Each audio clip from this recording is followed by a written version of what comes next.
ni parties can outlive personalities. We can go beyond personalities. Kanga to work to party dong. ODM oketo structures moko mani ka chairman wachokae kadwa gine wachmoro. Sani Secretary General ma ODM en Edwin Sifuna. Yes. Onge gimora mora man ODM no luongo ni giluongo yani kaka chairman wacho ni yani National Delegate Conference gigi moko go. Mbado sebedo chairman mar ODM igni mang'eny. Nokaw komni kuom Henry Kosgei. Onge gimora mora man yani member ratified gigi moko go. Koro go tiek monde makama kaparo no monde. Koro parties, we need to have political parties ma outgrow personalities. Nikech Kenya ka wasena no ni party en ng'ata chiel to ng'ata chiel ni ema en chama. To ka ng'ata chiel ni onge gimbi to chama no podho, onge gimora mora madhi mbele chama no. Adwa ni mak paro no gi kanyo mondi ngisa ni wadhi yweyo moro matin. Nitiere gik monego bed ni dhi ya mago gik mag marketing. Adwa ni wakaw yweyo matin mondi ka waduogo to Zachary Muga biro bedo ka kwedo kata yiere gi weche mamoko ma ok jabungu wacho kik idhi mabor.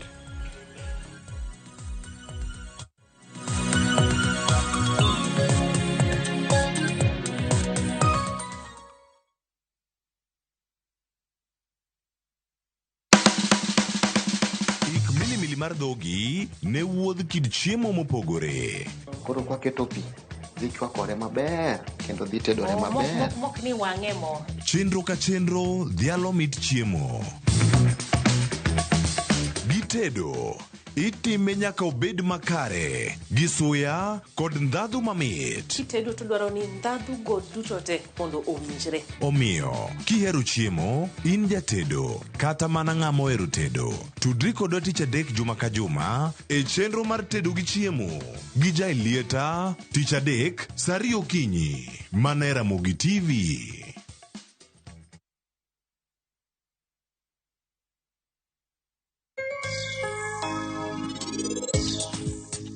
Kara in wiyo wil ni wuoyo gi ng'awa? Iwuoyo koda. To ng'apara ni wuone manibira oda garage village kapod otin. Ne in kendi, ni kuyo, to kendo ni lich ahinya. Let's open big doors that harbor progress.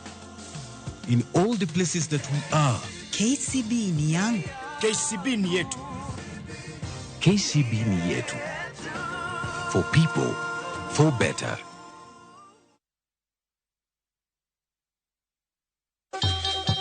Ang'o mosetimore ne joma ne ochweyo Ugandawa? Adhi primary Kagonditi Primary School. Gin kanye sani?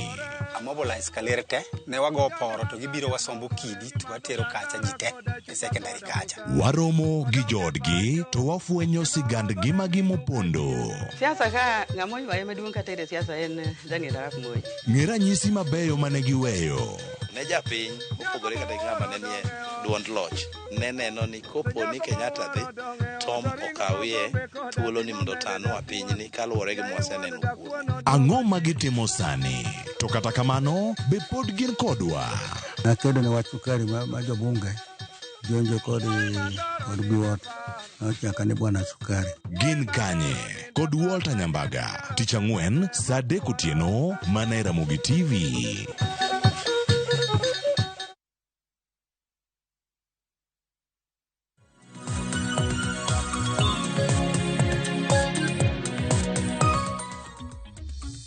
Nikendo nyakora Mugia Jong mar mondo mi wadhi mbele kotwak maru chenro mar piny okinyi makawuono kama twak kotudore kod chal mar Kenya weche mopogore opogore matimore e Kenya kae gi sani kapok ne wadhi e yweyo.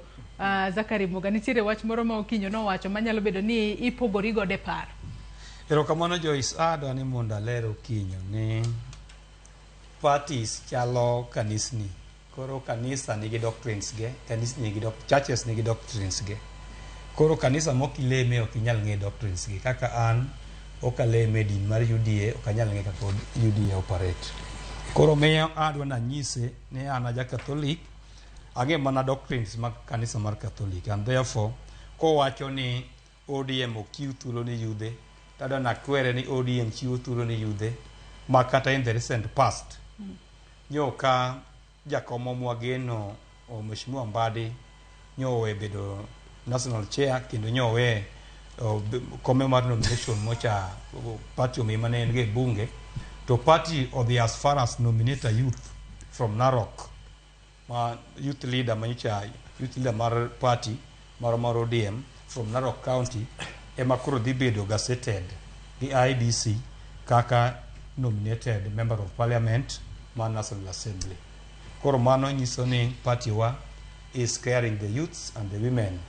Koro miyo atemo mondo anyise ni party one party mogeno joma tindo kabisa. Wach machielo ma bende aneno ka adona wuoye ka en ne wach moro ma iwacho ni Kithure Kindiki ne koro bedo jalup party mar UDA ne.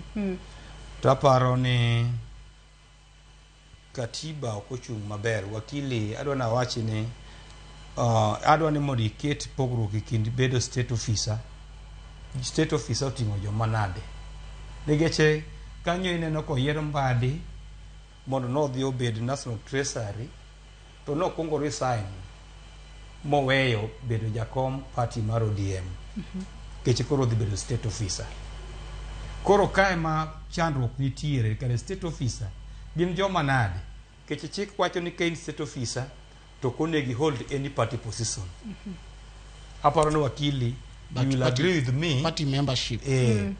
Party position. Party membership inyalo bedo member mar party. Inyalo bedo jakanyo mar party. To ka party membership ok obedi, to how comes ne oyiere kaka deputy party leader mar UDA? Keche mondo oyiere deputy party leader mar a given party, nyaka ikung bed member mar party no.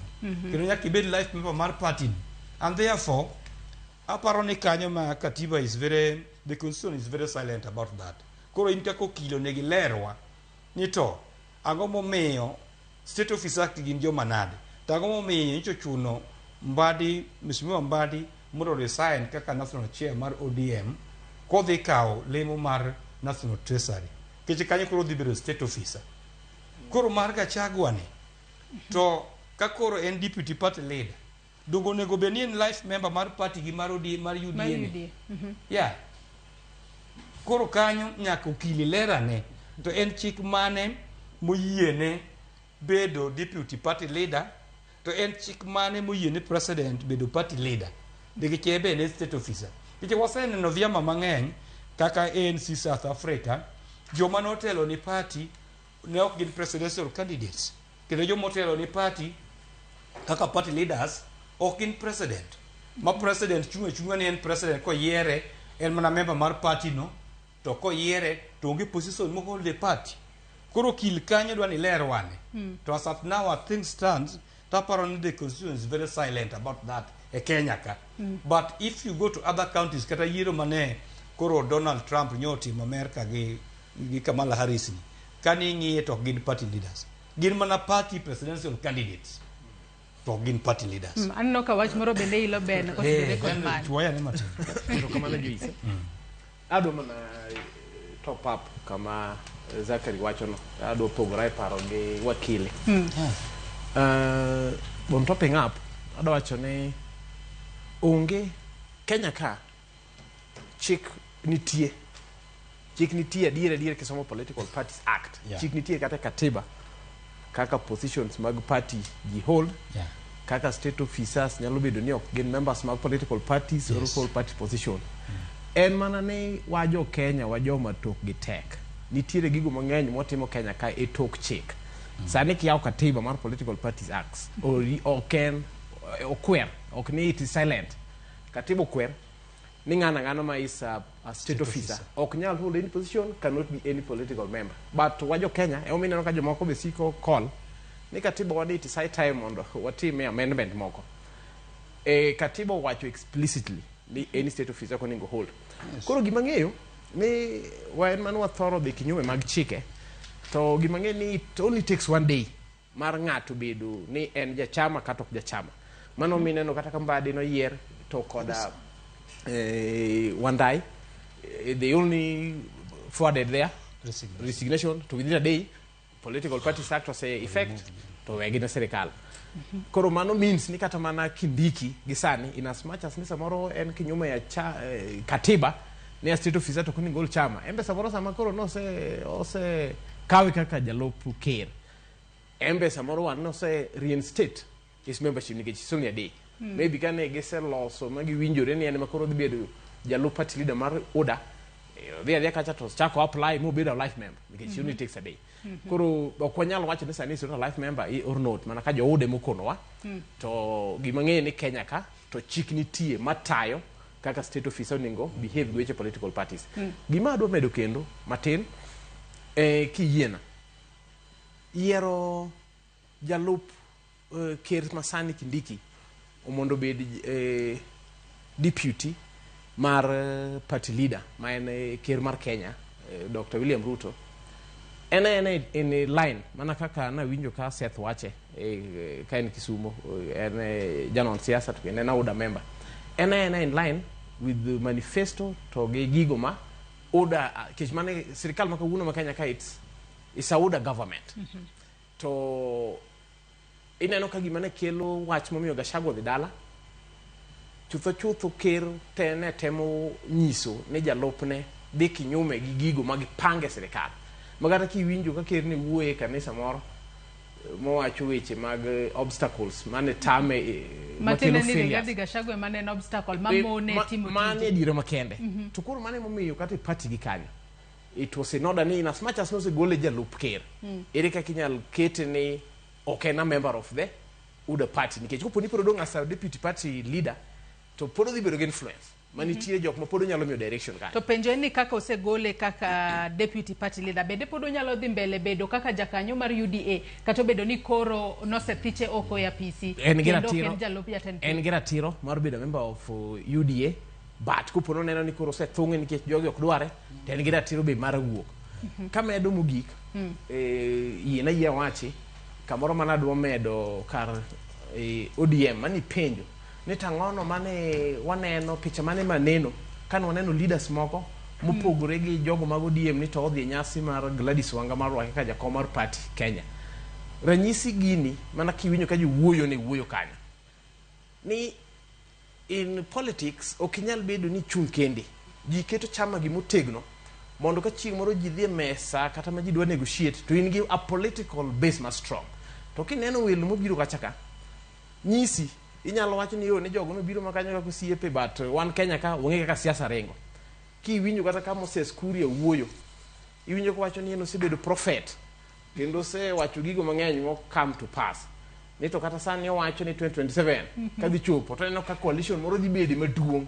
machal mana gi tuo to koro samoro be ODM be ikore gidwa ne gi form association motegno maka chieng' moro chopo 2027 to gimbe gine mesa to be awinjo ka jotelo mag ODM owacho ni gidwa keto ODM bedo strong maka chopo 2027 to gimbe ema gikaw government mar Kenya so mago to rhetorics mag siasa nikech siasa kasa dwano bedo gi a strong base maka ji dhi e kinyang'anyiro to gimbe ginyalo negotiate to bedo ni welo kaneno biro ena ne ODM temo show ni ena party ma is open to try to bring the national face manyala accommodate jomoko should they want to even form coalitions kodi kurmane kaka matende ni jomoko ge matemo biro ok ni gin gedhi ok jabungu nitiere wach moro ma ili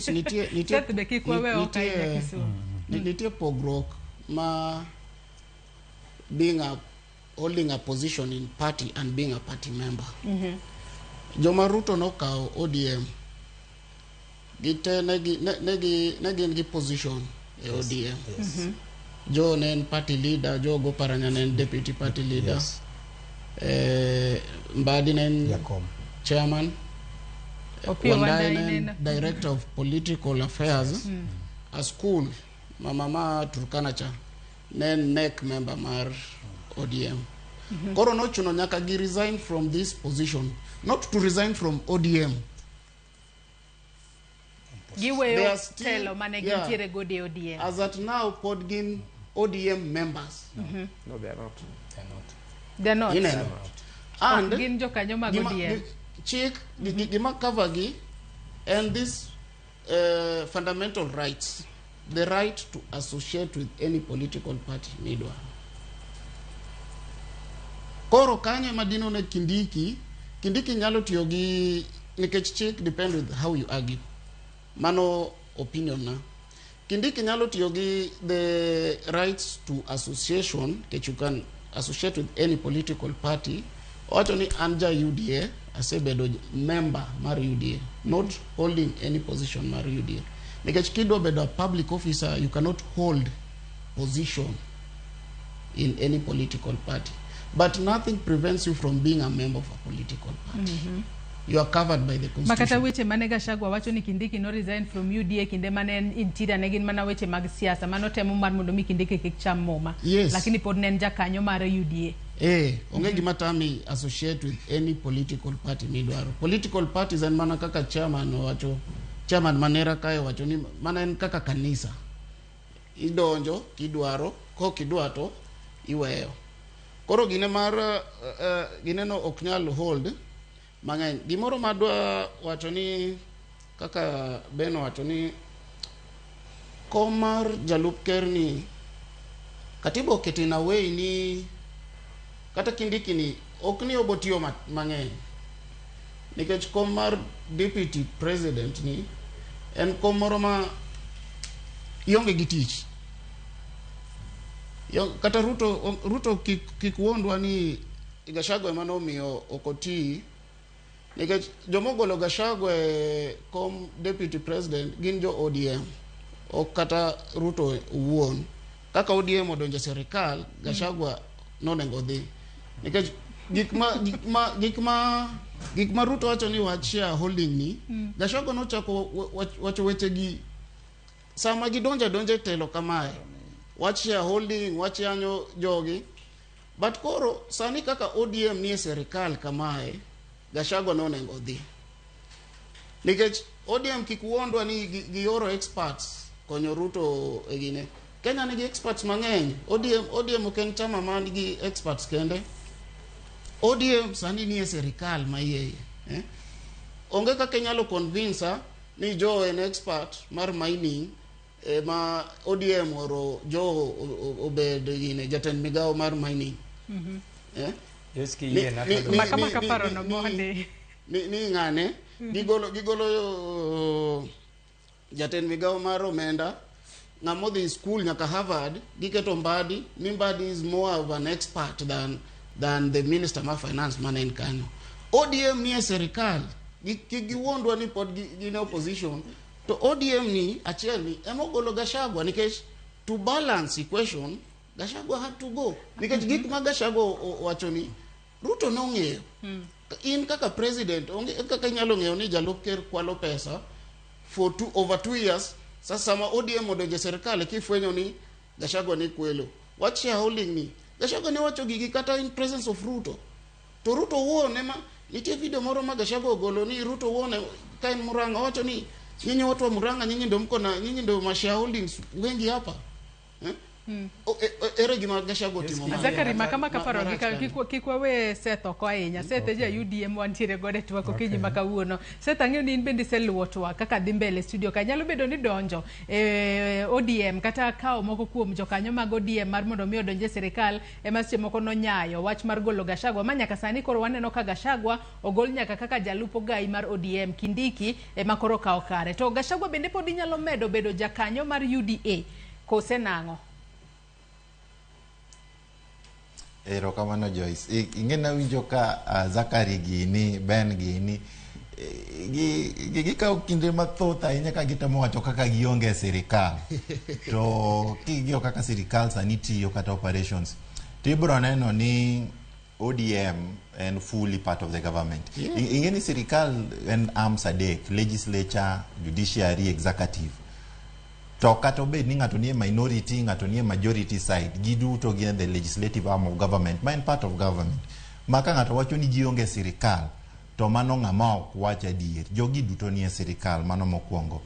Mar ariyo, en ni ka ni tero nomination mar deputy president Kithure Kindiki parliament. To speaker no somo ni the deputy president nominee osebedo cleared by various bodies. One of them was IEBC manowacho political parties registration bende nowacho ni ojakanyo mar chama mar UDA. So I think ni mano gimano bedo covered by the bodies nikech an kata in kata Ben gini okwanya bet piny to wacho ni was Kindiki a member of the party or not. Gima wangeni en Deputy President Kindiki was one of the founding members mek chama mar UDA. Manifesto mar bottom up economic transformation agenda and one of the key crafters manoloso manifesto no. Kuro kumubete kata gi position momieno, he deeply understands manifesto mar bottom up no, kendo understand the inner workings mek chama mek UDA. Kaito kendo king'iyo the kaka state officers or public officers as to whether ningo benigi hold positions e chama or okamano. Magi issues ma paro ni katibo sewacho ni kaponi na state officer to koningo beni hold any position e chama. But Kindiki kabiro, you remember ni NCS in between to obedo nominated and then bange obedo cleared. So magi gik manokale gigo. ODM as of now, ODM konyo serikal mar Kenya Kwanza timo gik moko. Ng'eni chopo kinde ma nyaka waket political interests wa side, nyaka waket gigo ma watime chama side, mondo wanene ni ere yo maber ma wanyalo tiyo ne godo jo Kenya. So that is what informed our president. Ka nobet piny to wacho ni adwaro ni Kenya madhi tayo obed Kenya mokelo ji kanyakla, kendo adwaro ni Kenya matayo obed Kenya manyalo kelo maendeleo ne kabinde duto. Omiyo wach ma deputy na kinde ka kinde kochung to ketho dhoge ni Kenya is a shareholding, gini adwaro no room. That is one of the reasons gimomiyo nineno kogola the impeached deputy president. Nikech weche manowacho, ingeni the president is a symbol of national unity. The deputy president is a part of the presidency. Kuro kichung tiwacho weche mok nyal kelo jo Kenya pamoja, iyudo ka you go against the constitutional dictates mawacho ni you must be a symbol of national unity, nyaki kelji kanyakla. So magi are some of the things manomiyo ogol Gachagua. To parliament can obet, even when ODM was also voting mondo migi gol jogi oko. I think parliament netimo duty ne, tij parliament kako miye under article 96 ni unyalo impeach a deputy president kaponi there is gross violation of the constitution or bedo suspected of committing a crime, gik machal kamago. So serikal mawane sani ODM togi chama mar UDA nitie kaka gi synergize, nitie kaka gitiyo kanyakla mondo gidhir agenda mar jo Kenya, mondo gikel dongruok ne jo Kenya, kendo mondo mi Kenya owuoge okang' mane nitiere nyaka okang' modhie mamalo. Tiseneno ka gik moko sani osechako timore, at least mopogore, nitiere gik mabiro, nitiere initiatives ma government osekelo, nitiere programs ma government ose roll out, mineno ka gik sani ginyabedo ni gin gi ng'ikruok moko matin, but kimiyo gi dweche auchiel kata higa achiel mabiro, tidhi neno ka mabadiliko mang'eny biro bedo ne jopiny kendo biro timrenwa. So gir ODM kinde ka kinde wacho ni waonge serikal, ok apar ka adier ni kanyo. Waduto sani wane serikal kendo waduto sani watiyo e bwo serikal mar Kenya Kwanza. Aneno ka chal ni mulo wach kae. Adwa wacho kama. Ben. Ayie gi Seth ni jiteto ne serikal. Nikech nitie arms opogore mag serikal, no legislature, judiciary and the executive. But serikal mowuoy ka en executive. Oko wuoy mamoko go. ODM is not part of the government ma Kenya kawuono in terms of execution mar pay, the executive wing. Yume wacho kamano, onge kuma ODM osedie coalition, partnership, gi order officially, makoro ni ODM as a party is part of the executive government of this country. Bedo ni wawinjo pile ka party leader mar ODM and jo tene mag ODM gi wacho ni donation manyocha gitimo magikawo experts gi jok motegno mane gi donate ne serikal in the name of Joho, in the name of Wandai, in the name of Mbade, in the name of Wycliffe Oparanya, ne gi dhi mondo gi help the country to stabilize.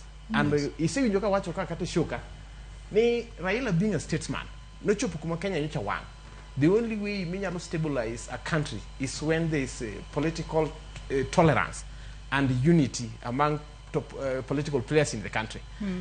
Kendo osewachore kata mana e fwambo mang'eny kendo aneno kunono ji tema biro joge ODM giwacho ni Raila made this decision ka Ruto reached out mondo ne gi stabilize this country. Tadiera makende neno kata kamana Mbadi ni wuoyo wach wanga mano kale briefly no kano wacho ni biro hand over symbolically. Yes. Owacho ni odonje dero, odonjo kama ikane pesa, ma ng'ato kikuonde jo Kenya ni pesa onge. Ene mosodonjo kanyo kendo ge ni pesa nitie, to dhi kanyo gi expertise mamare. Kendo odwa pango wach planning and finance mar Kenya, ma jo Kenya dhi chako neno ber. To magi kore benefits minyalo wacho ni kare ODM notimo maber, donate experts ne. Lakini pod uramo ni ODM ongeti serikali. Exactly. Mana katieko. Sethe wacho ni opogore kodwa e paro ni structures mag ODM ni gala ma kata youth ok bed accommodated. Tado kono ni mano is not true. ODM chama Kenya ka mano kuongo bedo gi structures ma kata wuda genege tinde kao gi copy paste gik mane ochako. ODM emano bedo gi youth league, emano bedo gi women league, emano bedo gi mainstream league. En mana niya inyal nene samoro jok moko bed league no ahinya ma yik jokalo kaka na winjo kilo wacho ni jakomare ODM nyocha ja 43. Mana dira makende mana nikech pok ni thuolo bedo mondo yiero timre mondo yier joma moko. Yes. Mana kaka uda winjo kagi wacho ni ne gisechako yiero moko e tires mokwongo ma level 1 serumo kamano. Koro gimoro ni ODM ni ong'i weche youth mano miriambo en mani thuolo mag yiero ema poko orumo. Wach ni mogik Ben. Wach na mogik thuolo marwe morumo. Ero kamano. Wach na mogik koro we analyze mage. Wan wadwa kwayo. Joluowa ma samoro seyudo thuolo maka wuono odonje sirikal. Kaka Seth wacho ni samoro nitie joluo ma jodi ema osedonje sirikal. Wadwa kwagi ni donjo gi no. Wan kaka oganda luo wadwa neno olemb donjo gi. Igni mang'eny wan kaka the Luo community wasebedo marginalized ma yuto kata ber mar sirikal wayudo to kwayud gi kukwainya. Koro kopo ne gidonjo kanya dier gitiyo ne piny but wane ni tiyo ne gi piny no ere will it resonate to dongruok mathurwa. To ma poda extend kata mana ne governors wa gine maka wuno gin gi kipaumbele mar gero gwengewa. Gitiyi gi thuolo maber mar gero gwengewa nikech gin gi pesa maka wuno wa miyo gi ushuru ma sirikal opogo negi mondo ger go gwenge mondo luo dongre. Kamano ero kamano inya Ben Zakari ka achiel kod wach ni mogik. Achiel kaeto wach na mogik mana kaka ne wadwa setho temo wacho adwa na wachi ni sirikande to nitie mamoko mapoto mag gwege mag devolved units gito gin kuonde te counties wa 47 to mana executive ema ODM onge kaka counterpart na wacho no. Koro miyo sirikande mapoto mag gwege go to are there all over. Koro gito kwa wuoye gin kata parties mamoko go nitie so long as ne giyiero governor representatives mag kuonde go. Koro machielo kendo ing'ene a confirm waonge sirikal to ningeche kata mana kaka jatugo wan go wadwa lunga mane wuok e Gor Mahia kata Harambee Stars mano kawo dhi goche pinje maoko. Koro parties bende ka okawo ng'ato kaka member mar party jo kawo members mag party wa odhi konyo sirikal. Gidhi konyo sirikal to chama wato donga independently koni. Wan chama ok odhi kucho kech onge structured arrangement mana kaka counterpart na owacho. Moselosi kata moseloso gi chama mar UDA. Kendo machielo notwithstanding ODM as a party temo tego tendege from grassroots with the intention ni 2027 gidhi chungo presidential candidate kendo gidhi kawo usukani mar ker mar pinyni. Onge chama minyalo losi maonge gi nia mar dhi e loch. Koro wan kaka ODM wan gi geno ni wabiro dhi e loch. To mogik kabisa tego wach ODM be naneno ka Honorable Steve Orindi ng'isa ka ina penje ni ere youth ma below 35 years old holding a party position e ODM gi mage wacho go Joyce adona wachi ni yiere the team to kata en owuon mowuoyo ages mag youth jo mano yier mawacho waonge gi exact ages gi before us here. To wang'eyo ni ka ODM dhi timo yiero to youth omi thuolo to bende youth gi kiyiero gi they must avail themselves mondo gibed elected. Ok nyalom gi pacho nyaka ikuong bed party member koke itero candidate chani mondo yieri. Koro youth gi ageno ni gidhi avail themselves mondo yier gi positions mag youth. To mogik wan kaka jo Homa Bay wadhi timo yiero mar party to kendo at the county level an dala kendo nya winjo ground kaka ground wacho. Ground madala wadhi timo yiero to jakom manyien madhi kawo kar Gladys Wanga kama nyoweyo kodhi bedo jakom ma national. Ta aneno ma ka jopiny wacho ni kata ji temo show interest, Kaluma temo show interest, to Kajwang' Moses temo show interest gi joma moko. To jopiny to dhi yiero Sir Charles Ong'ondo Were mondo obed jakom manyien mar kaunti ma Homa Bay. Keche wane jochama to nyo wawinjo ground. Koro mano wacho ni ka jo Homa Bay dhi go ombulu to giyier jakom manyalo rito chama, giyier jakom ma trusted, giyier jakom ong'e jochama, giyier jakom mok dhi weyo offices mag chama podho. To ngiche jokombe ginyalo gombo bedo jakom county, tibiro dak Nairobi kata branch offices kata ward offices podho makoro giti maber, to mano nyalo go chama piny. Koro ne giwacho ni komigi Charles Ong'ondo Were to chama nyalo bedo active. Ko kamano tago erokamano ne Radio Ramogi manyocho chung koda motegno kancha wito jaoda Mama Ruth Ogado Dhiambo.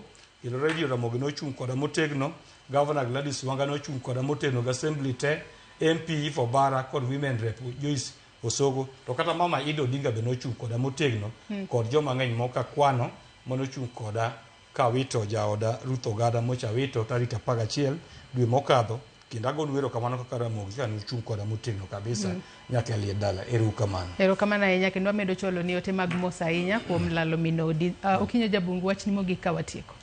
Wachna mogik kaka sani ODM ni e serikal. Waonge serikal. Onengo ati gi wakaw opportunity no nikech dala kaluwo nigi issues mang'eny mag stima. Wakaw opportunity no walos gi Opiyo Wandayi okonywa. Adwa dwoko ne ker mokwongo ker omiyowa migawo mar omenda gimana pok wayudo nyaka wayud independence nyaka ne. Ker be omiyowa Attorney General gimana pok wayudo nyaka wayud independence. ODM kar ODM kae sani ODM onengo fweny ni yudhe ema tayo pinyni. ODM wach Gen Z mago ne gin yudhe emano gine wach Gen Z. ODM onengo ket structures. Political parties kaka ODM yudo ga financial year ODM yudo around 500 million political parties fund. Ma funding ma ODM nyalo gine jiwo yudhe ma koro ODM tigi yudhe ma give me youth positions. It is very sad ni youth leader mar ODM osebedo kanyo kuom higni 12. Mano youth leader sani en gi higni 40 gauchiel. Mana mapio kwa tieko kulo marumu. Koro ODM onego invest, use the political parties fund to invest in youths. Otherwise UDA kaka gima UDA timo, UDA invest in youths mang'eny, ODM will be nothing. Erokamano ahinya. Wachni mogik Seth, ageno ni koro wanyalo yudo Seth okumuka entiere kaunti ma Kisumu. Wachni mogik Seth ka watieko twak mar okinyi ma kawuono kotudore kod chal mar Kenya kod weche mopogore opogore matimore duond buche mag siasa e pacho kae. Erokamano Joyce, katieko mokwongo jagoro mongirore ne arita kwe Kenya ka PS Dr. Raymond Omolo ochako initiative miluongo ni Kenya Youth Transition Initiative. Gimiwinjo ka Jabungu Girigo wacho, waseneno ni nitiere vijende mang'eny ma ok gin on board the political party structure, to gin gi mich mabecho, pachgi liw, kendo gin jomoko manyalo miyo piny mar Kenya chorre mbele. Iwuothe county ka county ma Kaluo ka, imanyo vijende, ing'iyo kaka inyalo ti kod gi mondo mi giyud gik mabecho ma e sirikal, ing'iyo kaka ginyalo bedo grube mondo miyo jende wa oyud konyruok kaponi konyruok pod ok nyal wuok e these other structures manitiere. So mano one of the things mosechak Kaluo waka mondo mi kaka wane sirikal wane kaka wanyalo konyo vijende wa. Mar ariyo, counties wa ma Kaluo ka yudo 31 Aset kinyalo mana tieko mana mapiyo piyo. Haya nyalo bedo ni wabedo kod ng'ikruok e yor tudruok gi Seth 31.6 billion. Kinyalo mana dhi mbele mapiyo piyo Seth kwa tieko. Wan mana gi ng'ikruok matin e yore tudruok. Nyakwara Mugiajong wagoyo mosainya walalo Seth Okumu kata kamano koka ka luore kod gigo ma ok nyal geng'i yore mag tudruok e yor mbui nyalo bedo kod ng'ikruok matin seche moko kata kamano erokamano ahinya Seth Okumu kuom chopo e studio mar e kaunti ma Kisumu kono. Kinyalo mana tieko mapiyo piyo Seth e bwo nyiriri 30.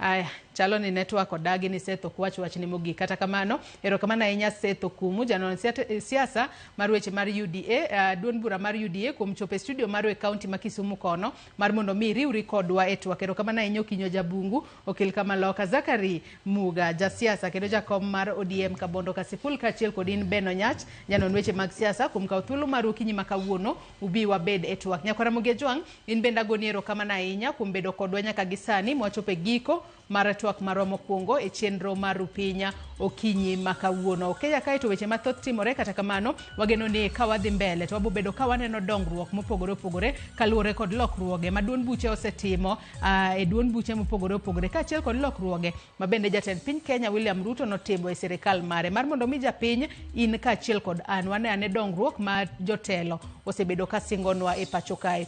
Yena mar mondo mi akaw yoyo madundo gi sani bang'e to chenro mabiro bang' mae en mbaka oromo kik idhi mabor.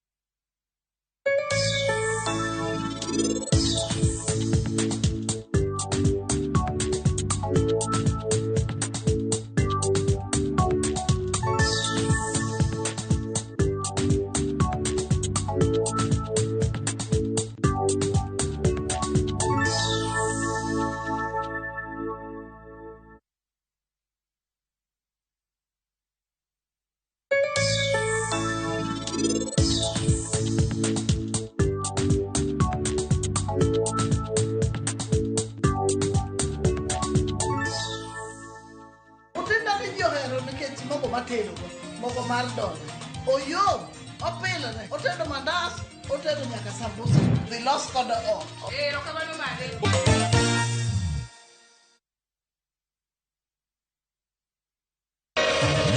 Ramogi regulation okodhi through gimiluongo ni public participation.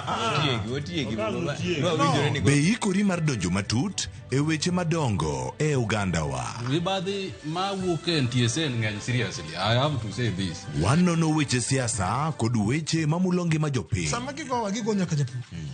Nikech japur ni obro puro kande ni otere kare. Buch jopiny en kama wamiyo pek paro kachiel kod nonro ma intiere godo. Wan gi chike mabeyo matayo gigi waduto te. Ok diang' lochnya every time ka ng'ato dwaro to waloko chike. Nyinga Trevor Ombija jandingo panga jo Nyakach dendo nombija taya nyakwar guok kocha pesa. Wanere kendo. Tich adek ka tich adek saa 3 otieno mana Ramogi TV.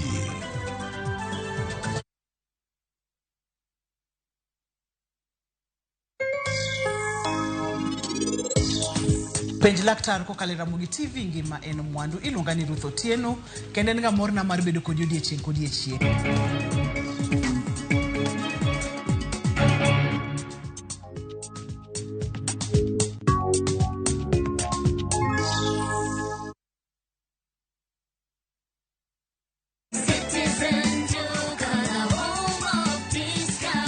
Najua unapanga kwenda shopping. Citizen Duka na Quickmart inakuletea ofa mpya ya mama mpenzi. For only 1,765 shillings unapata unga ya ugali ya 2 kg at 109 bob, unga ya chapati 2 kg at 149 bob, mchele ya basmati 2 kg at 649 bob, skari 2 kg at 279 bob, mafuta ya kupika 2 liters at 539 bob. Hizi zote ni less than 2,000 shillings, meaning una save 332 shillings ukitumia Citizen Duka. Piga *487*5#. Chagua Quickmart, then chagua mama mpenzi. Lipa na utapata message ya kwenda kuchukua package yako kwa Citizen Duka counter ya any Quickmart supermarket karibu na wewe. Citizen Duka, home of discount.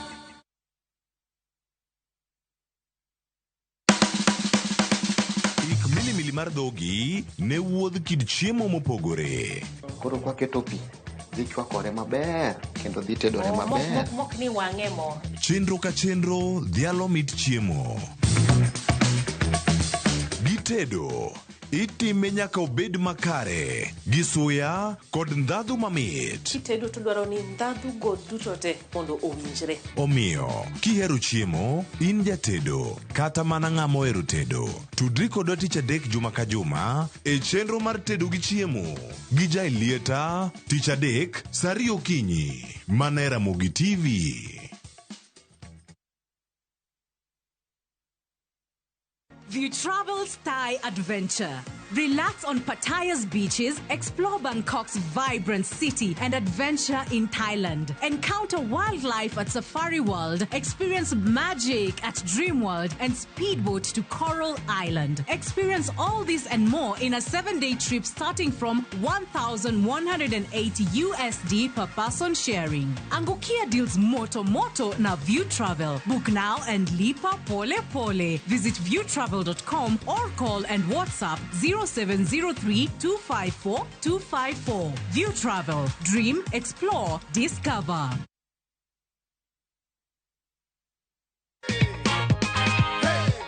Kule kushtuka nilikuwa nimeshtuka kulisha, then nikakuwa na furaha moyoni, nikajua kweli hii kitu kila mtu anaweza win. That's not waste time sana. That is your check. Shikilia check yako. Hii pia ni yako. Okay. Mimi ningependa kumuomba muendelee kucheza, kwani Mungu anaweza kufungulia mlango wakati wowote. *487*3# is the magic code, my wonderful people. Tuzidi kujipanga, tushinde na View sasa.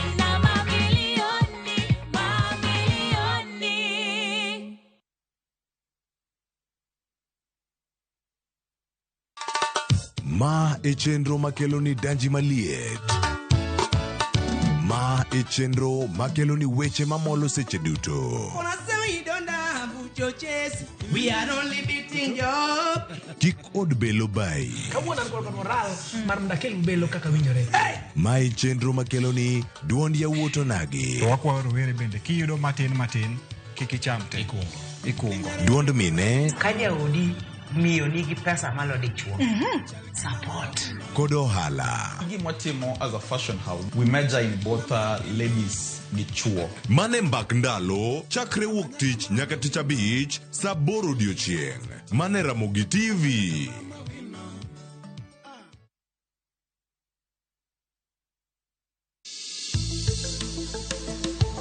Ngimawa en gima duong' moloyo. Onego beni wang'eyo kaka wadak, korka chiemo, exercise, nindo maber. Wakelo ni achiel kachiel lakteche man gi lony mar arieya e weche ngima dhano. Kik wa discriminate ne joma nigi ndulume, to tikwa pandgi. Ng'eyo en teko. To kodok korka ngima mar del, bedo gi ng'eyo nyalo kelo lokruok maduong'.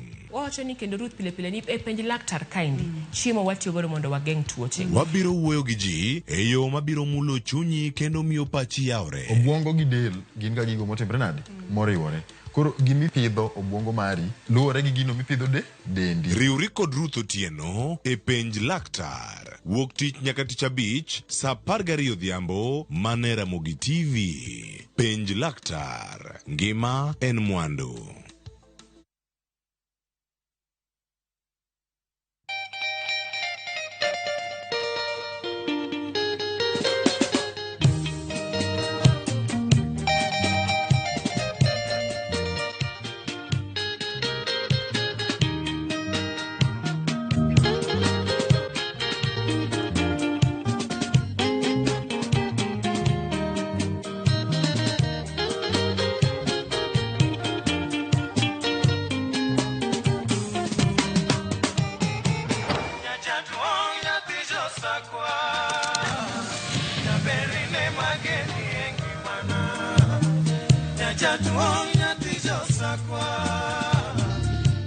Radio Ramogi, Cartoon Jaluo. Radio Ramogi.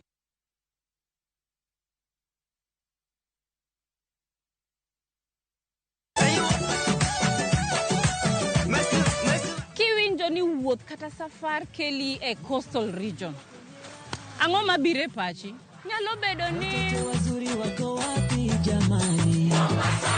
koso Kwenye pembeni wapi? dweni wadwa dendo chenro mar pur gi ohala ni Coastal Region Edition. Edweni wadwa romo gi jopith mopogore ma bende nigi lony korka pith kata pur magin giwegi timonegi maber e alwora ma wadendo ni Coastal Region. Kata nyinga opogore iluonga ni Mariamu onere tich adek saa 1:45 mana e Ramogi TV.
Nyakora Mugia Jwanga singo nini banga yueyo madundo.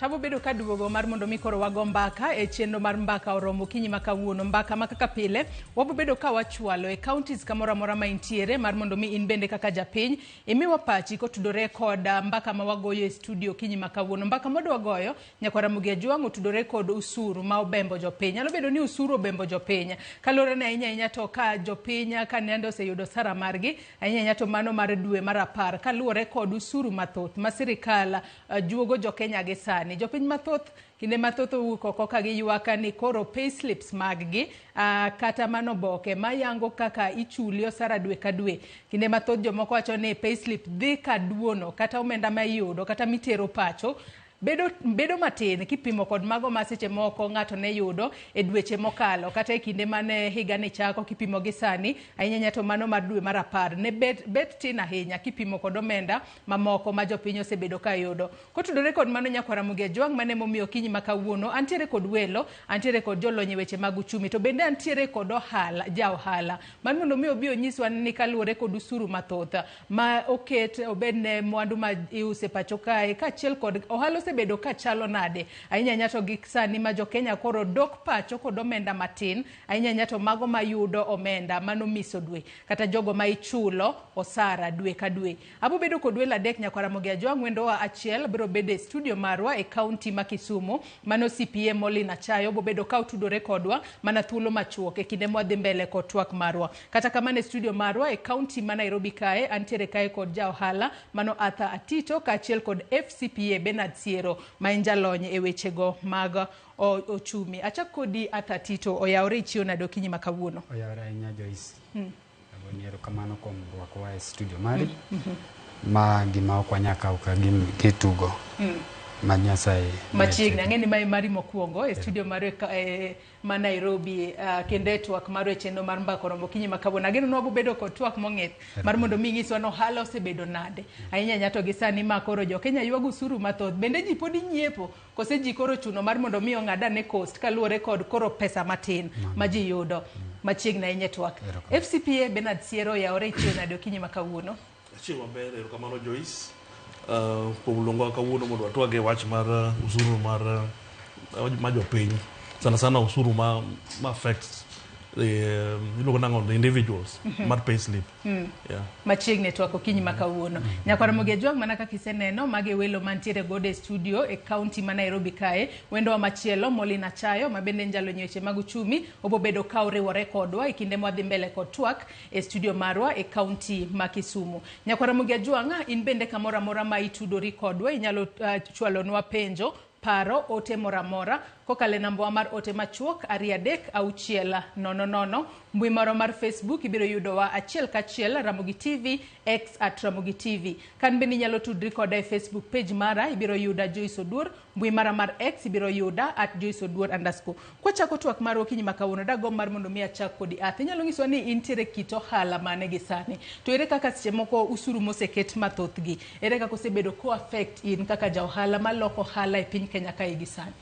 Erokamano Joyce, mana kaka ne chako gi nyinga mokwongo iluonga ni Arthur Tito. Arthur Tito en ja ohala man Nairobi to gi alwora man Nairobi to gi outside Nairobi. Ohala nachako immediately after corona. Kane weche mag andika ne koro osabagni nikech corona. Mano higa mar 2020 kose 2021. Higa 2021. Nachako gi importation ma waluongo gi dholuo ni kelo kagolo e piny mar Congo ne I import mo mar kich, we call it asali. Dierego ne tax pod ne ber kendo kane kelo gik ma chalo kaka goods go tiyudo ka in gi yuto mang'eny. To kane waloko regime machielo, kane wawuok e regime mar migosi Raila Uhuru Muigai Kenyatta, ne wadonje e government mane waparo ni nyalo konyowa maber kaka jok mapiny ma we call it hustler. Ne wan gi geno kendo ne wagoyo kura kaka Gen Zs. To unfortunately kaka saa dhi e kaka wamedo hinyore e regime mane wagone kurani. Atimo ohala mar manufacturing, outfit, branding and printing. To iyudo ni ka wadhie kuma wayude producing materials, iyudo ka nengo mar materials sani koro oidho mang'eny malich. To koponi ikawe kata obedo ni oidho, to kibiro ilose kama intiere factory mari, tiyudo ka gimiyudo onge nikech ikawe kucho gi bei mang'eny, to price mane jopiny dwaro cha ok nyal golo gima inyalo timo ang'owa. Inyalo wacho ni ayudo yuto machalo kama. Nikech what? Nikech production is too high. Kendo tax also is too high. Koro yudo material lakini ok inyal yude gi bei mane yude go chon. Ma osaketo buok e kind jo ohala to gi customers. For example, analoso outfits. Kagolo material kocha, to ing'eni outfit nigi standard rate ma jopiny ong'eyo ne onego gikawogo. Koro kidhi medo negi, because iyudo ka material omedore, tiyudo ka customer ringo wuok kuomi nikech bei timo ang'owa imedo. Osa affect wa ma seche moko iyudo ka the income mane yudo initially sani o reduce by a certain percentage. To bende nyalo mana ngiswa ni gin seche moko gin usuru mage ma seche moko med gi sani minyalo wacho ni hie hinyo un kaka johala inyanya to mago magolo mwandu oko ka ukele piny Kenya kae. Majorly I operate with the people from South Sudan and Uganda. Yudo ni ka itimo clearance. Yudo ka tax is too high mondo i-clear gigini mondo bi e Kenya. To kata koponi isakaw gimi isakelo gimi losogi, to yudo ka koro ichakiterogi kane parcel kane iyoro gi 6,000 sani koro iyore gi 12,000 o double. Koro mage pek mwayudo nikech tax obedo ang'owa. Reason momiyo magi timore en ni fuel nomedi rate mare. Koro yudo ka jogeche ma timo transportation oketo bei high. Yes. To nyaka sani dweche mokalo wasebedo kwaneno ka nengo mar fuel dok piny. Mano bende osekelo fungruok moro amora kosepodi. It has not changed. Kata kamano be abo bedo ka penjini usebedo ku survive nango ni survive e yo machalo nade ahinya to kata obedo no tek to jo Kenya nyaka gonyra goya gi pado binene idhi mbele kod ngimani ma pile ka pile yo makare. FCPA Bernard Siero karwa ketu wako kinyi makawoni nyalo wacho ni gisani gin usuru mage ma wanyalo wacho ni sirikal mano mar jatend piny Kenya William Ruto ne oketo gisani ma japiny kong'iyo kata payslip mare en month wacho ni we king'iyo pesa mane yudo Januari gi pesa ma iyudo ahinya to October ni morumo to inyalo ywak pi wangi nyalo chwer kalure ni pesa dhi ka rumo to pok ochopo kata lweti. Erokamano Joyce. Kang'iyo wach taxes ni sasa kuom joma tiyo abo ng'iye ni king'iye from the national level wabo ng'iye from the budget wachake e budget marwa malo sana budget mar piny. Koro ngiso ni ang'ono ngiso ni sirkal dwaro pesa mang'eny mondo gitimiza go expenditure. Koro kanye ema wachakre go. Aya alafu kwa biro koro in terms of implementation ma tax iyudo ni nitiere ga taxes ma sirkal yudo ni yot chugo kaka joma tiyo gin joma yudo gi yot. Gin ng'eyo ni kise pass that law digeng'e payslip margi employers gi ng'ato pesa gi to tero ng'ono tero KRA to kende ka shida mosebede ne of course wan gi gima waluongo ni national tax policy. Now the main reason momiyo nokelte one of them, of course there are many reasons. One of them need to expand the tax base and increase fairness. To shida ba sirkal osebedogo in terms of expanding the tax base ni mondo giyud other people especially joluongo ni mane informal sector obedo matek. Koro concentration mag obedo kure concentration mag obedo e gide mar joma tiyo gi sana koro kuom tax po oyude ni waluonge ni pay as you earn ming'ado e osara e payslip.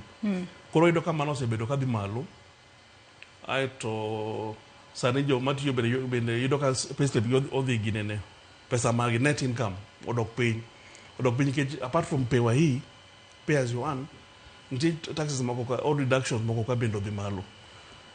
King'iyo nyocha wawuok e NHIF sani koro wadhi e SHIF Social Health Insurance Fund matiyo go Social Health Authority. Yes. Miboyudo ni the net effect mare en omedre ke sani koro ichuoge at 2.75% of the income. Koro kene joma tiyo ka yudo pesa gi yot ng'eyo ng'e pesa mare pesa moyudo cha en ma koro yudo that calculation yot to sani ok iwacho ni idhi ng'ade ji te to kene nitie jomoko ma ok ti maonge informal employment to gibende iwacho ni gidhi chulo 2.75 ni to sirkal kaka gidhi determine that pok ong'ere maber. Ok sani wantie gin matinde giluongo ni mean testing ma sani osebedo kitiyo kode in all the sectors but ok ka mean testing en tool ma pok obedo well perfected. Koro mane mayudo nang'ono joma tiyo gi must be the easy target gin ma pod sirkal dhi medo yudo pesa kuom gi kaka mar health no komed ogol NHIF oket SHA iyudo ni joma tiyo gi ma pod immediate target. Aya sani nyocha we ginene apart from that nitiere NSSF. NSSF bende ka nodhi malo rate nodhi malo.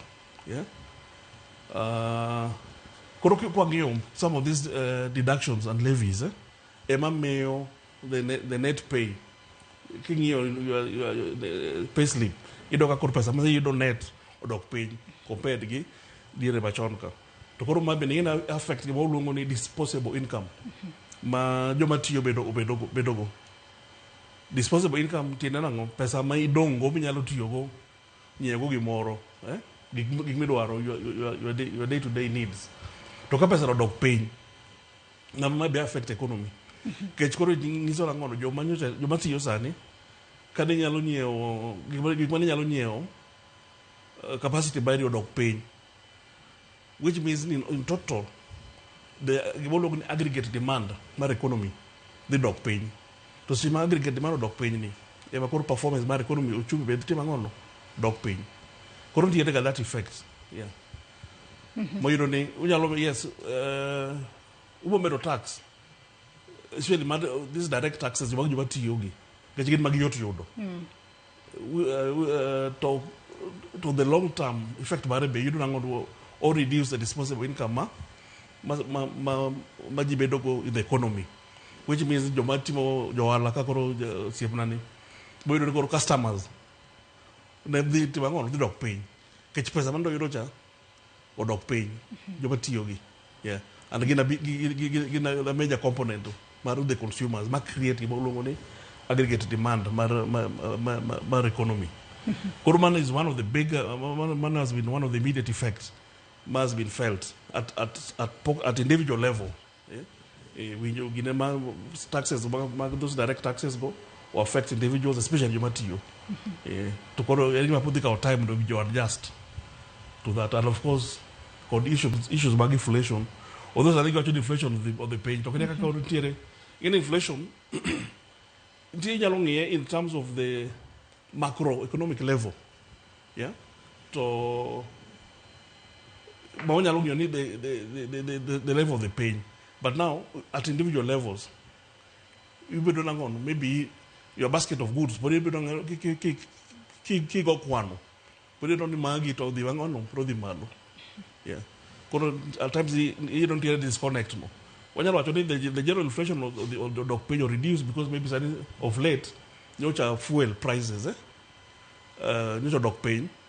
So of course, and even the fuel is a major contributor in the calculation of inflation at the national level. But kidok at the individual level, microeconomic level, household level, to put in despite the fact that macroeconomic indicator or dog pain, to you put feel that impact. Yeah. Kata kamano we wadhi e yweyo moro madundo monde gisani ka waduogo to pod wabobedo wadhi mbele ka wagoyo mbaka kotudore kod osuru ma obembo jopiny bang'e ang'e ni wabobedo kwasetudre kod CPA Molina Chayo ka entiere kaunti ma Kisumu mar mondo mi en bende oriwre kodwa e twak okinyi ma kawuono kik idhi mabor nyakwara Mugia Jwang.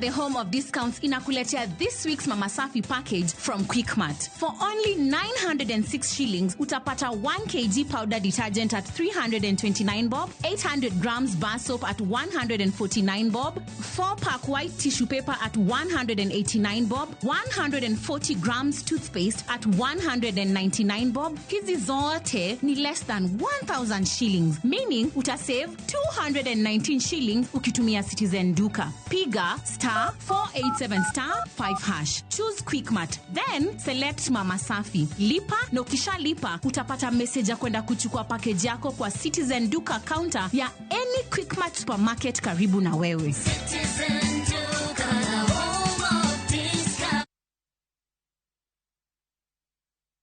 Yud jiko mag tedo molose rang'iny man malo moloyo kendo tiyo gi teko maler kaka jiko matiyo gi yien kata makaa matindo, jiko matiyo gi teko mar biogas, gas mar tedo mar LPG, teko mar sitima, stove mar bioethanol kod mago mag teko chieng'. Tiyo gi lony manyasani konyo e neno ni orita alwora marwa nikech gigolo iro mochido e okang' man piny mokalo kendo weyo ka jikondi ler. Tok mano kende, jiko gi konyi kungo omenda maditiyo godo e nyiepo mar makaa kata yiende mag tedo. Upishi bora, afya bora. Dista 789 *788# mondo itudri gi jal mabiro uso ni jiko ni man gi lony mamalo kendo man machiegni kodi. Oteni osir gi migawo mar teko kod modhi kaachiel gi jokanyo.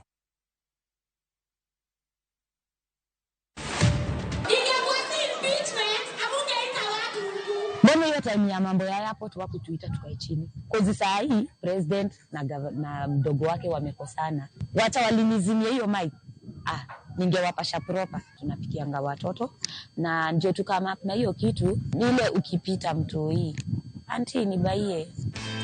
To watch this story and more, download the Citizen Digital app today. Kenya's #1 app, Citizen Digital. Safaricom kwa ushirikiano na Royal Media Services tunakuletea Safaricom Sambaza Furaha Caravan Rift Valley Edition kuanzia tarehe 11 hadi tarehe 17 Novemba mwaka huu. Mzazi William Tuva, Vincent Atea, Inspector Mwala, Munai Generali kutoka Radio Citizen na Justina, Judith JB, Olchore na DJ Wanapoi kutoka Chamge FM watakuwepo na zawadi pamoja na ofa maalum kutoka Safaricom, huku Olesos Melodies Second Junior na Vicky Brilliance wakiwakilisha kwenye burudani. Kesho tarehe 12 Novemba, Safaricom Sambaza Furaha Caravan Rift Valley Edition itaanzia maeneo ya Kapkeit na kuelekea Litein Ngoina Road, Kabianga, Sosiot, Kapsoit na kumalizikia maeneo ya Kericho Town. Njoo tujumuike na kusherehekea pamoja msimu huu wa sherehe kwenye Safaricom Sambaza Furaha Caravan kwa hisani ya Safaricom na Royal Media Services.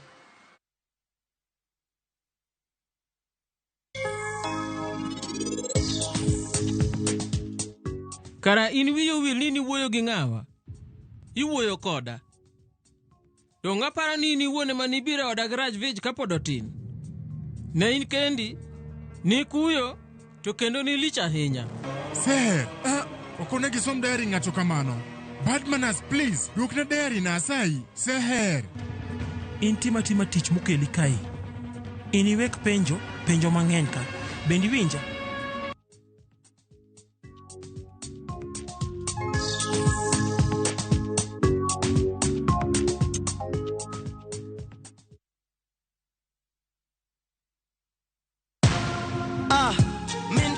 Kwa majina ni Peter Kariuki Ngoge ama Kamlesh Styles. Nimekuwa nikicheza kwa muda. Natoa na win 50,000, 100,000, 200,000. Leo nimekujia check ya 675. Nikihesabu zote naweza kuwa nimewin 1.3 na nitaendelea kucheza. Changamkia Aviator on shabiki.com. Not for persons under the age of 18.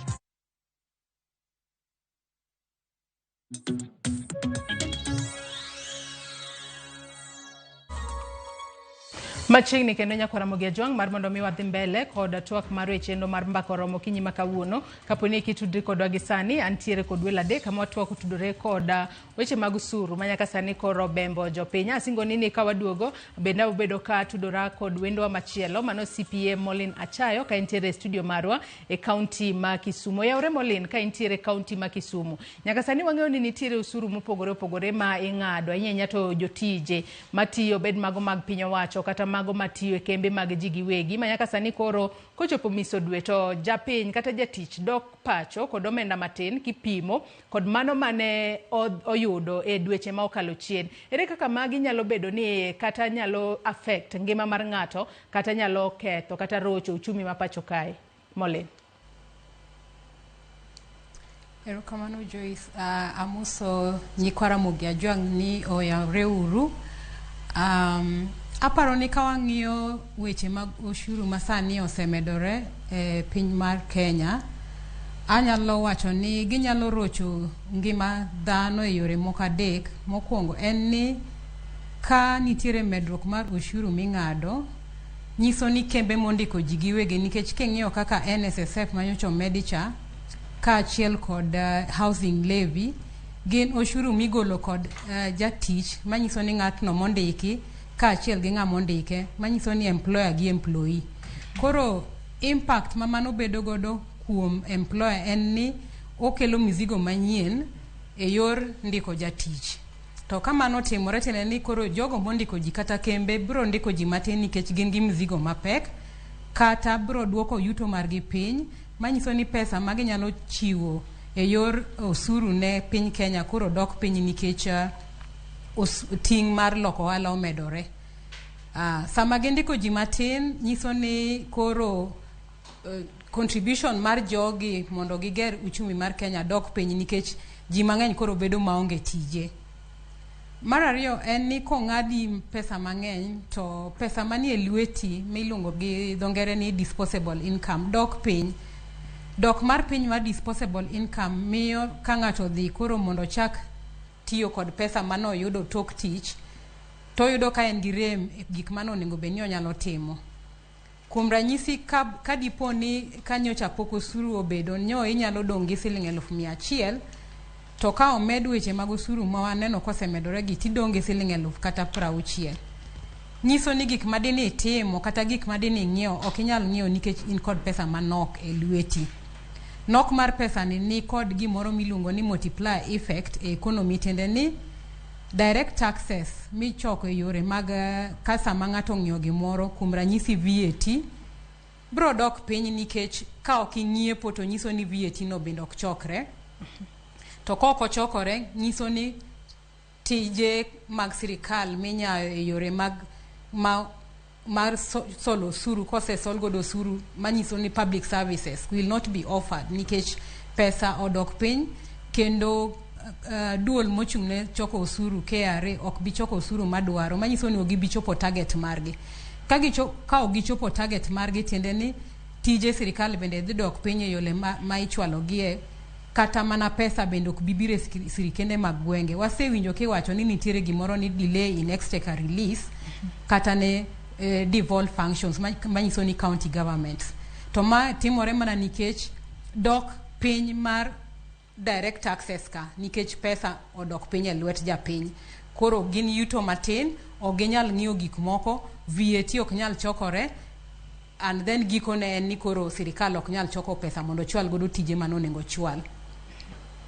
Magi kotimore to kata mana contractors mano chigo tije obed ne sirikal mar gweng kata sirikal mamalo ok bi chule yo ma piyo. To koko chulgi yo ma piyo nyiso ni oginyal chulo loans maggi kane giolo pesa ni e bengi, kata gin giwegi oginyal timo tije gi monego gitim e yorgi mar loko ohala. Kuom ranyisi ka en contractor koro ok onyal kata chulo school fees ne nyathi, nyithindo nyalo bede dala ka ok dhi sikul, ok onyal ng'iewo kata chiemo e ot, ok onyal yudo pesa mondo ter godo joge osiptal ka jogo tuo. Koro e yo machuok ahinya nok mar omenda kata osuru momedore duoko disposable income piny, kaeto duoko direct taxes bende piny, kaeto nyiso ni sirikal koro ok nyal chwalo tijege monego chwal manegi gimiluongo ni multiplier effect e uchumi mar Kenya.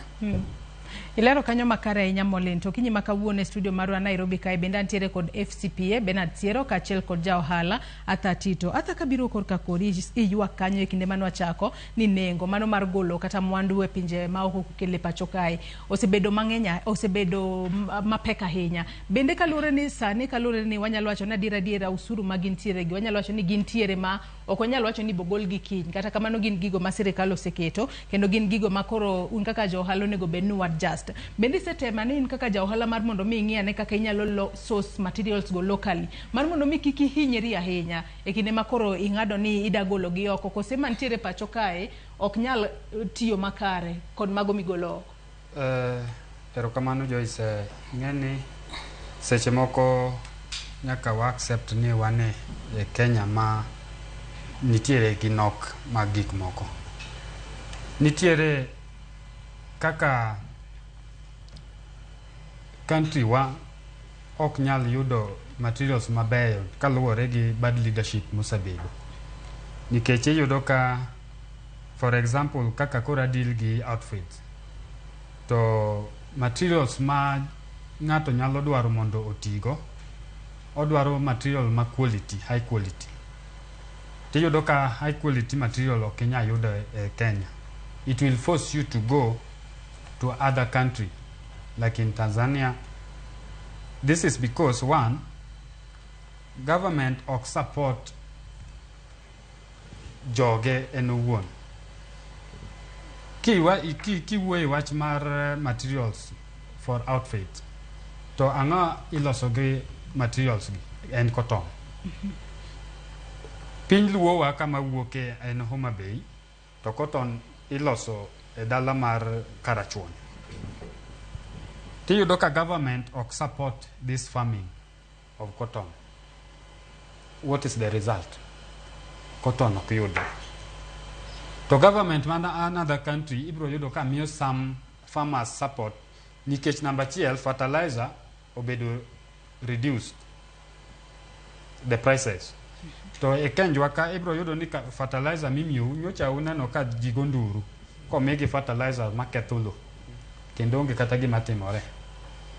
Mano ema golo jo los puodho ma pidho cotton loso cotton pidho cotton mondo cotton oyudre mondo ji oyud material.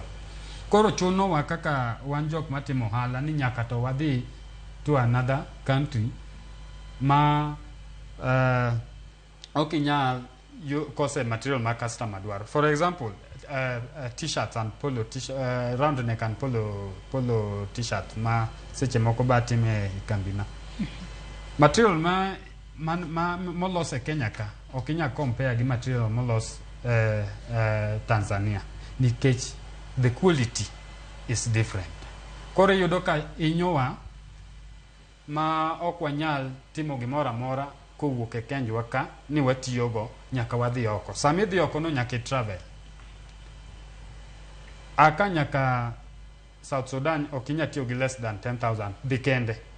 Duogo 10,000 mano 20. Gimi kelo mano kidhi gi means mane road. Kidhi gi road. Pok iwuoyo e ndege. Duogo mano pok ibiro gi material, mano pod iwuoyo mana e dendi. Kele is another expenses. Mondangi kel magi mi losi seche mi lose no ilose gi stima ka niketo mar 300 per day sani kete 1,000. Matiende ni increase the budget of the power. Seche go idwa ni chul gik matindo tindo accessories maloso gigi. Accessories be kidhi e duka yudo ka otimore nade obedo increased. Kore wan kaka producers iyudo ka wainyore nikech customer kibi convince ni tinde bech gik moko timang'owa o medore we wami at this price gidhi giringo giwei. Kore iyudo ka seche moko ka iloso your product gi ywe kanywendo to ng'eni seche go be nyaka ichul jotich. Koro chuno wa ni nyaka seche moko be reduce what? Reduce the staffs. Koro mage tabu wanene ohala masani. Gima gombo ni mondo akon serikal ni Kenya kata a country cannot develop if you are interfering with small businesses. Joisa asabedo Uganda igni mang'eny. To iyudo ka Uganda en piny ma kata e chopo ma so chiko tieno you are safe. Nango nikech youths are busy doing their own businesses. To gitimo businesses maggi nikech government is not interfering with them. Kidhi Uganda tibro yudo ka most of youths gine lak ndara gitimo business. E Kenya ka idhi anene bath ndara mondo itim business mari. Kapok jo kanjo, we call it kanjo, ogweyo gige nigo. Nyocha awuothe street mar Nairobi kae ka adhi around some downtown, you call it River Road. Apo ka ng'wech ringore kanyo ka penjo ni tang'a timore.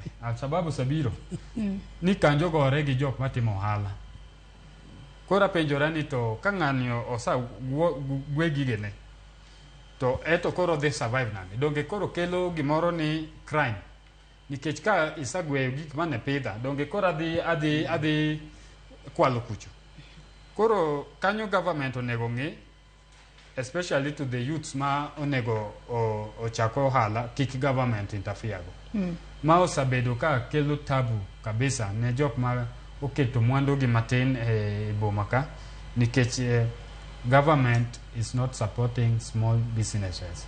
To kata small business chako to be podi yude gimoro ma nyalo konyi mi wach ni gino kitabisi. As FCPA Bernard Siero, hii wuoyo kanyo kotudore kod means testing instrument manyaka sani koro sirikal tiyo godo ahinya to e jogo ma ok ondik tich mago ma chamo sara mago mag dwe ka dwe tiyo kod means testing instrument ni bende nitiere kako konyo e duoko piny usuru ma ng'ato chulo kose podo meda usuru ma ng'ato chulo nikech wang'e ni weche gi mag means testing instruments sani mostly kata thothne itiyo kode okuma manyien mar thieth mano mar shift NSSF ka bende ng'iye weche mag means testing instrument mar ng'iyo ni ng'ato onego bed ni chulo pesa di kotudore kod chenro monego bed no yudo.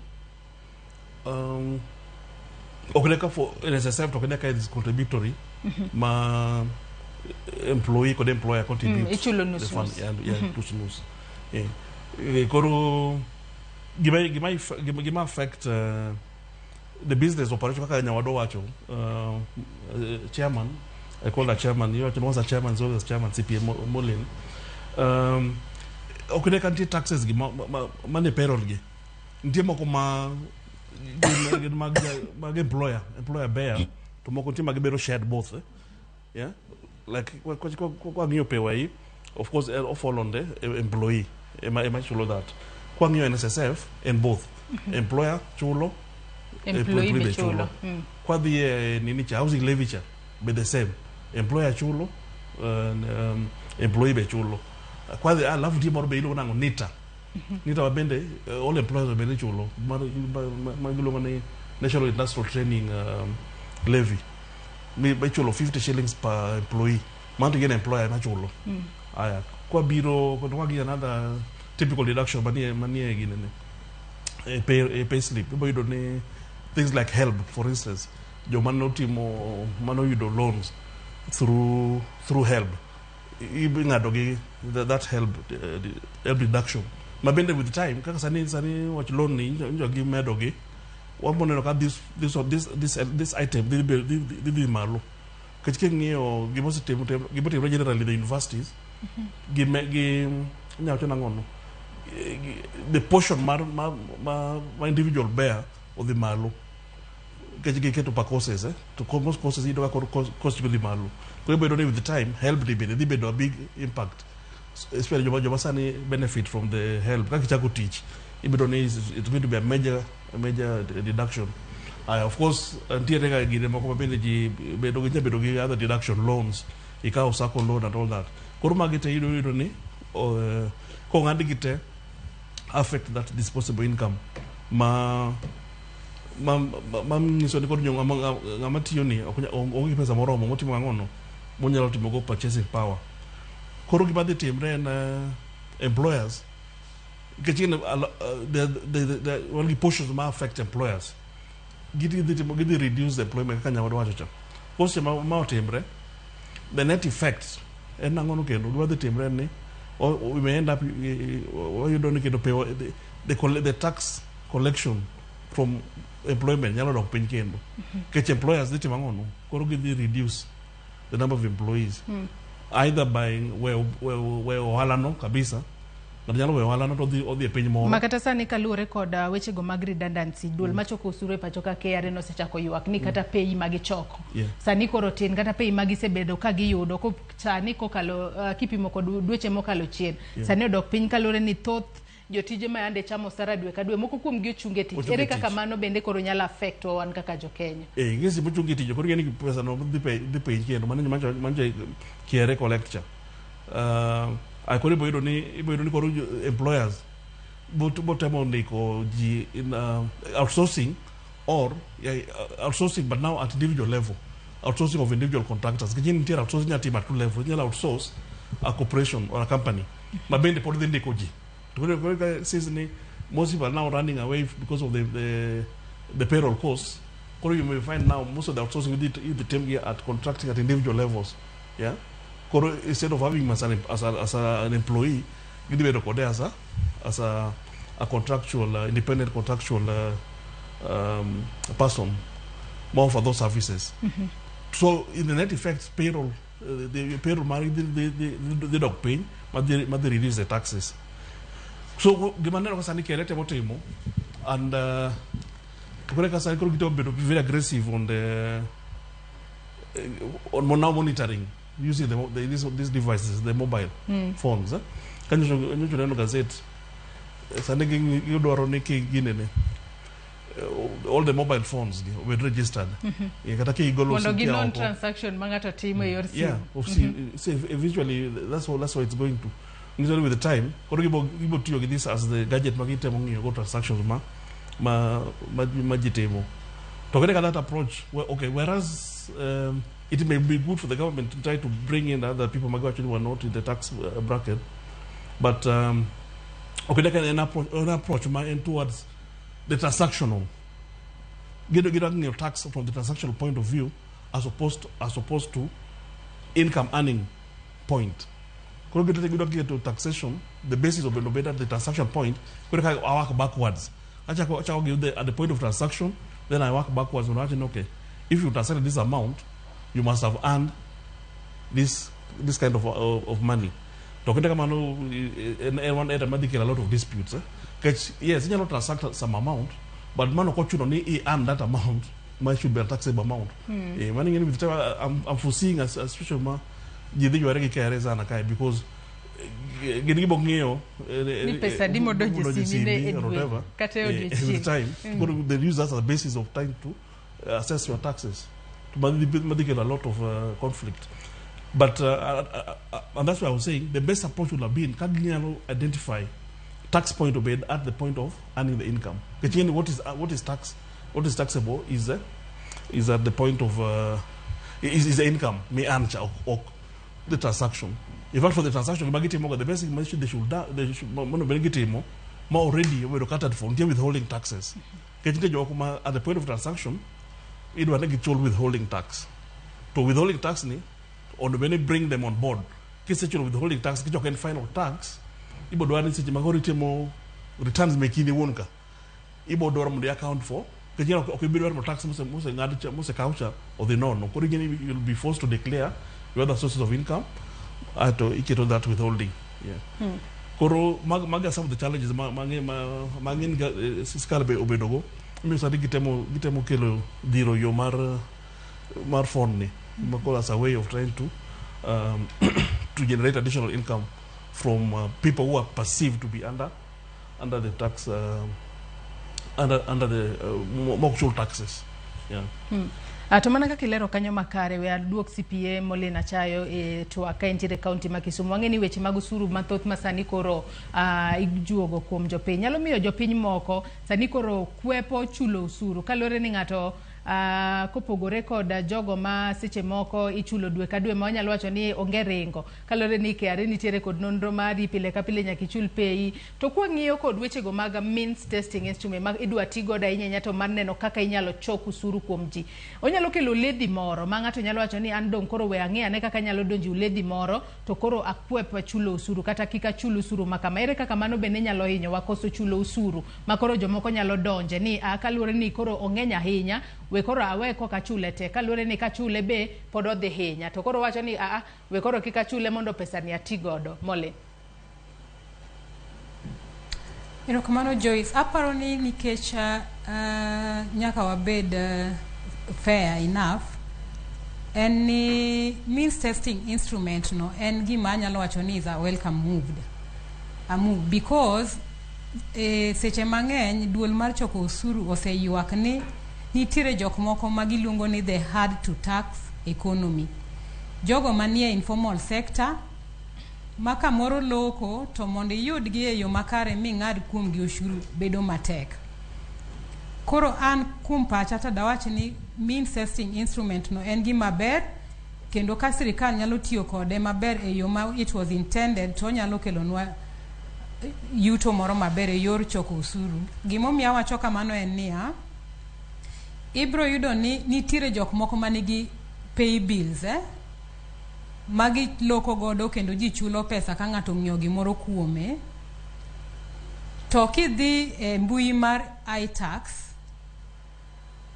seche magitimo gimiluongo ni declaration of self assessment e giko ikomenda to yudo ni ng'ano otimo gimiluongo ni nil return kende ni owacho ni en onge gima no yude yor income koro onge kata ushuru monego chul. To Joyce gima nyaka ing'e ni ka in itiyo kondiki to kata iyudo mana mshahara moromo 25,000 e dwe to nyaka ichul ushuru. To iyudo ni ng'ama loko ohala mayudo pesa kata mana 100,000 e dwe ok dwa nochul ushuru. Koro an gima dawach ni onyaka ng'ato ka ng'ato e piny mar Kenya ochul their fair share of tax. Mano e kaka koro bro miyo ji te ting'o mzigo mar ushuru no, ok ni jomoko kende, jomondiki emoting'o mzigo turogi, to jogo maloko ma bende yudo pesa mar income to ok dwa chulo ushuru. So ne aneno ka duol machoko ushuru kawuono no biro ni gidwa luwo jogo mosebedo ka higa chulo file gimiluongo ni nil return. To ka ing'iyo M-Pesa transactions magi to nitiere a lot of activities. Although FCPA Bernard wacho ni nyalo kelo a lot of litigations kopo ni wache M-Pesa no ng'i kendo KRA otiyo kode kaka yo ma idwa ng'ego ni ushuru monego chule nadi, an kod pogruok e paro nikech ka wawuondre ni inyalo link ginene M-Pesa statements gi kaito duol mar ushuru nyalo timo gimiluongo ni analytical review. Tiende ni ong'iyo kaka pesa osebedo ka donje M-Pesa account ni no mondo establish gimiluongo ni trend. Kuom ranyisi ka in ng'ano manigi udi to ichuli rent e yor M-Pesa, yot mondo ng'ato o establish gimiluongo ni a trend e M-Pesa statements gi. Gimomiyo John Okinyi biro bedo ka chuli giko dwe ka dwe pesa machal dwe ka dwe. Mano nyalo miyo KRA ng'e ni nitiere gimoro ma iyudo e yor income monego beni chulo ushuru. Koro the burden of proof seche ma the taxman osebiro iri kaka ng'ama onego beni chulo ushuru lies kuomi ng'ama wacho ni mano ok en income mondo i demonstrate ni magi ne pesa mane maybe nan jakeno mar kom mar liel no choki ne liel, kata magi pesa ma antiere godo e chama momiyo no chok gi kama. Koro biro bedo ni the burden of proof biro bedo kuom taxpayer mondo wach ni pesa gi tok gin mago ala, or kuom million 10 miwacho gi million 4 kende mane pesa mar ohala, million 6 gi kan moro ne gin choko mana yudo nikech an jakeno mar bura or gimoro kamano. Koro an ang'iyo ni en gima biro kelo ber kendo en gima jo Kenya ok onego beni tamore mondo timre, nikech chandruok maduong' maduol mar choko ushuru osebedo godo e piny Kenya ka en ni mondo kel ji mang'eny ofu to ma tamore nikech jogo manie informal sector ok yudre e obadho no mondo yudgi mondo nengi yo makare mondo menygi mondo gichoko osuru. Koro duol mar choko osuru osiko ka ikomenda kiloso chik mag omenda to gi lengo mana wang'gi kuom ng'ano matiyo nikech ng'ane ma ginyalo yudo yo makare, kata kembe mobedo registered e yo miluongo ni corporation tax jok ma ginyalo yudo yo makare. To nitiere ji mang'eny e informal sector ka ma bende ok chulo ushuru to giloko kendo gin giyudo income. Gima dawachi ni we mondo kata mana jok maloko ohala matindo bende chulo ushuru, mak mana ni ka ushuru no osechule to bende kaka sirikal wal tim gimiluongo ni bridging trust deficit e yo mar ni nyiso keto mondo omenda gi oti e yo makare kako onego giti mondo ginyago do uchumi mondo giber lwasi mar ohala ne jogo maloko ohala matindo. Kuom ranyisi wendo osewacho ni gidhi oko mondo gikaw materials e pinje maoko nikech materials miloko e pinywa ka nengo gini malo. Koro kochoko ushuru to nego beni sirikal nyalo tiyo kode e nyayo lwasi mar loko e yo kata kaka duoko nengo mar stima piny mondo ka koro jawala matin no ng'iewo token mondo twang'go kata lao to token no nengo no dhi piny. Koro Molin yena mar mondo mi ang'adi gi kanyo matin. Yena mar mondo mi ng'adi gi kanyo matin mak mana paro no gi kanyo matin adwa ni wadankala to wadhi nyaka kaunti ma Migori watudre ko jafombo maro e kaunti ma Migori oyawre Juma ka intiere kaunti ma Migori cheo na dokinyi makawuono wang'eni dwe mar 11 en dwe mano mar kedo kod tuo mar sukari kata diabetes e pacho kae kaachiel kod puonjo jopiny kotudore kod tuo mar sukari kinyalo mana lero no matut kotudore kod kedo gi tuo mar sukari Migori kono Juma. Erokamano Joyce county ma Migori wachiwo makare ka bende nyaka sama wuoyi ni wantie osiptal maduong' mar Migori level 4 ka bende gimomiyo wachopo ka maduong' en rango chenro mopogore ma bende koro oseketi mar kedo kod tuo mar sukari mana kaka iselero ni dwe mar 11 en dweno ma bende ipuonjo oganda ka otende kod yore mar kedo kod tuo mar sukari lipode mang'eny yango ni nitie oganda mathoth ma wito ngimagi nikech tuo mar sukari ka bende yango ni kata thoth ni mine mapek ng'eny gi koro thoth gi yudo tuo mar sukari kine bende koro gi pek to ahinya ka gintiere e stage stage mar 3 kaachiel kod mar 4 ka bende osekelo kata mna thogi e kind mine mapek e kinde mag nyuol okinyi ma kawuono wantiere kod apisa mochune kedo kod tuoche mok gam odwa ng'eyo ni to cases gi chal nade county ma Migori tang'o ma bende watimo mar geng'o magi to ahinya kuom mine mapek ma bende lipode yango ni thoth gi gamo tuo no mar sukari kino bende koro gi pek mondo wang'i yore ma bende nyalo duok go piny to japiny tieko ting' mane mar neno ni koro gidak makare kendo geng'o tuo no mar sukari county ni ma Migori kachako kod kichop machiegni ka ng'iyo kajaja mokwongo kichako gi nyingi gi lemo memako cases mag tuo mar sukari kwa ng'iyo temo kwa ng'iyo mine mapek kende chalo nade county ma Migori odhi chien koso medore. Erokamano ahinya Juma gi nyinga iluonga ni Paul Olik coordinate tuoche mok gamre Migori County miyudo mbeyando gi dho ngere ni non-communicable diseases kwa ng'iyo tuo mar sukari en osebedo komedore from data wa machakre 2020 nyaka 2023 manorumo wayudo ka wawuok from figures mar 7,000 gi 200 nyaka koro sani wane figure mar 13,751 mago kuom ji duto te man gi tuo mar sukari ma bende bire osiptende mopogore opogore e kaunti ma Migori to wayudo ni kopo ni interventions moko kotim to figure ni dhi medore by 2030 wadhi bedo gi figure ni almost double wadhi bedo gi ji madhi malaro 20,000 gi wiye ma dhi bedo gi tuo mar diabetes to tuo mar diabetes en tuo ma ng'enyne iyudo ni ok onge pen moro amora ma ng'ato winjo onge rem ma ng'ato winjo koro iyudo ka jowa tuo man kelo rem ema miyo ji nyalo dhi osiptal koro gima lich kabisa ni nitie preventive measures machalo kaka life style modification manyiso ni tinde jowa tinde ok wuothi pikipiki oketho piny iyudo ka iwuok e dhot pikipiki omi e dhot itimo gimitimo kata e ofis kata mana kari moro mar migoe ohandino kang' idok e ot kendo pikipiki lwari nyaka e dhot koro ok watim exercises kasto wayudo kind chiemo ma bende wachamo wayudo ka bind chiemo gi bende gin kabind chiemo mamiyo blood sugars dhi malo matek dichiel gin refined carbohydrates to mage miyudo ni jo ohero kendo mage ma foods ma are available tinde ji neno ni tedo chiemo moko magine gi kawo muda mang'eny koro wakwayo mana oganda ni mondo wadoge chiemo machon ma oduma moregi bel to wacham gi kamano mok ni watero gi e mashin mapoko gi mano bro miyo wadag maber then lipode yango ni diabetes mamako mine mapek the gestational diabetes chal ka gima osebedo ka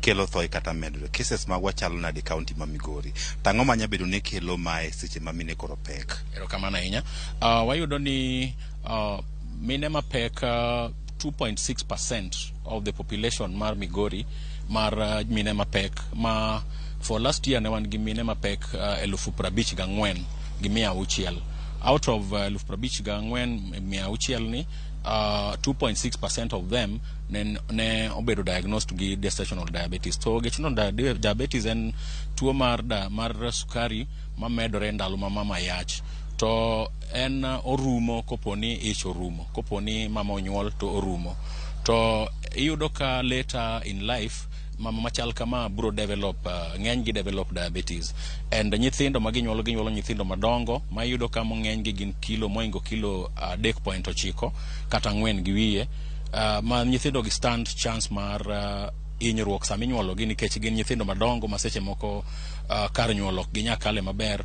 Koro in the cause of maneuvering mondo nyathi owuogi, iyudo ka maybe moko yudo kata mana what we call shoulder distortion, gihinyore gok gi nerves gi ohinyore, kata iyudo ka sama ogole mana e ich kuchocho sugar levels mantiere e ich kucho ni malo kabisa, kendo iyudo ka kowuok e ich kucho to sama ong'ad placenta ma supply gi sukari to nyiso ni sugar levels idok piny immediately. So there is a risk of this child going into hypoglycemia. Hypoglycemia is sukari mathin ma cannot sustain the energy levels ma nyame nyathi tim gima dwarore. Koro iyudo ka nyathini nyalo be into hypoglycemia ma kendo ng'enyne wanyalo kata mana wete. But momiyo wacho ni mondo mino nyuolo hospital makopo ni gima chal kamano timore to our healthcare workers ong'eyo the interventions monego bed ni such kind of baby yudo. To wayudo ka mine man gi sukari sama mine mabedo gi sukari sama giyach, most of them seche moko ok giyud kata ka ging'eyo, nikech iyudo ka ng'eny seche mine mamoko ok dwar dhi e clinic, to kata ka gidhi e clinic koorgi mondo gidhi gitim test gi to moko skip test gi mondo gitim. To kaka nawacho mbele kanyo, sukari en tuo ma onge signs and symptoms ibiro neno immediately. Ibiro neno ka seche moko maybe duondi tuo imodho pi mang'eny, minyalo wacho ni maybe weather, seche moko inyalo bedo ni layo mang'eny, minyalo wacho kata mana ni mano kawaida pi ma modho, nikech bimodho pi mang'eny ibiro layo mang'eny, kendo ibiro yudo kata ka seche moko bende in gi kech mang'eny, ibiro wacho ni maybe ich ema miyo kech kai mang'eny. To wayudo ni they stand chance mar bedo gi diabetes chien kanyo kendo. Koro en gima onengo jowa ng'e. Then Juma kado wacho machielo kendo kuom jowa man gi diabetes, inyayudo kata kawa out of ji 100 man gi diabetes ma wuothe population ka, iyudo ka kuom ji 100 iyudo ka ji 40 kende emosedhi mopimo yudo ni nigi diabetes. To kuom ji 40 mopim man gi diabetes gi, iyudo ka ji kendo kata mana 13 kende ema iyudo ka nitiere on treatment kendo they are attending their clinics as required. And out of ji 13 giyudo kata mana ka ji 2 kata ji 3 ema kendo sugar levels gi and they are meeting the desired level mag sugar optimization, and they can prevent complications mag diabetes. Kawe kwatieko en dwe mar cancer awareness, mar diabetes awareness, ang'o mutimo dakika machuok muchano mar kedo kod tuoni? Watimo gik mang'eny, wan gi puonjruok. All our hospitals are doing what we call health education our clients on diabetes and risks and vulnerability for diabetes. Kendo wa organize World Diabetes Day ma wadhi timo mass screening Migori bus park on Thursday. Mwakwayo ni joka nyanamu bi kar rombgi mondo giyud pim manono mondo wang'e chalwa mar tuo mar diabetes. Kendo wasetimo community meetings ma joge wate kata public health officers whenever they go out they pass information on how diabetes is should be prevented, and if you have diabetes how you are supposed to live with diabetes, and how to get medication and prevent complications. Thank you. Erokamano watiko kode kinyalo winjo mano Migosi Paul Oliko bedo chuni tuche go mok gam nan community diseases e county mu kabini winjo kolero kanyo tuno mar sukari kata diabetes en tuno bende thoth oganda wuotho kode to ok ging'eyo. Thoth oganda ok timo rako kata exercise. Bende thoth ne kino ka ng'ato wuothe paro